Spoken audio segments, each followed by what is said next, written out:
Top quality और consistent performance के लिए सिर्फ सिल्वर पंप नाम याद रखना। ಉತ್ತರಾಖಂಡದ ಕೇದಾರನಾಥದಲ್ಲಿ ಹೆಲಿಕಾಪ್ಟರ್ ಪತನವಾಗಿದೆ.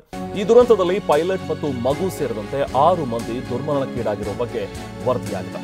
ಗೌರಿಕುಂಡದ ಅರಣ್ಯ ಪ್ರದೇಶದಲ್ಲಿ ಹೆಲಿಕಾಪ್ಟರ್ ಹೊತ್ತಿ ಉರಿದಿದೆ.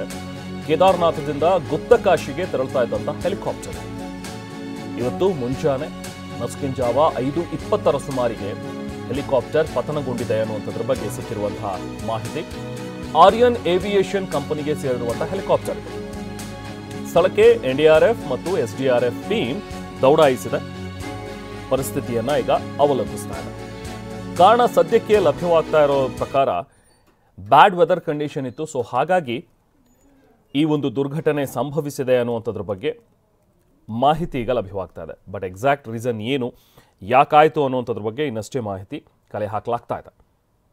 ನಿಜಕ್ಕೂ ಇದು ಮತ್ತೊಂದು ದುರಂತ. ಯಾಕಂದರೆ ಅಹಮದಾಬಾದ್ನ ಒಂದು ವಿಮಾನ ದುರಂತ ಇನ್ನೂ ಹಸಿರಾಗಿರುವ ಬೆನ್ನಲ್ಲೇ ಆಗಿರುವಂಥ ಈ ಒಂದು ಹೆಲಿಕಾಪ್ಟರ್ ಪತನ ನಿಜಕ್ಕೂ ದೇಶದ ಜನರನ್ನ ಬೆಚ್ಚಿ ಬೀಳಿಸ್ತಾ ಇದೆ. ಏನಾಗ್ತಾ ಇದೆ, ಯಾಕೆ ಈ ಥರದ ಘಟನೆಗಳು ಪದೇ ಪದೇ ಸಂಭವಿಸ್ತಾ ಇವೆ ಅನ್ನುವಂಥದ್ರ ಬಗ್ಗೆ ಸಾಕಷ್ಟು ಕಳವಳ ಕೂಡ ವ್ಯಕ್ತವಾಗ್ತಾ ಇದೆ. ನೋಡಿ, ದೃಶ್ಯಗಳಲ್ಲಿ ನಾವು ನೋಡ್ತಾ ಇದ್ದೀವಿ ಹೆಲಿಕಾಪ್ಟರ್ ಪತನವಾಗಿ ಚಿತ್ರವಾಗಿ ಬಿದ್ದಿರುವಂತಹ ಹೆಲಿಕಾಪ್ಟರ್ನ ಅವಶೇಷಗಳು, ಅದರಲ್ಲಿದ್ದಂತಹ ಮೃತದೇಹಗಳು ಕೂಡ ಚಿತ್ರವಾಗಿರೋದ್ರ ಬಗ್ಗೆ ವರದಿ ಇದೆ.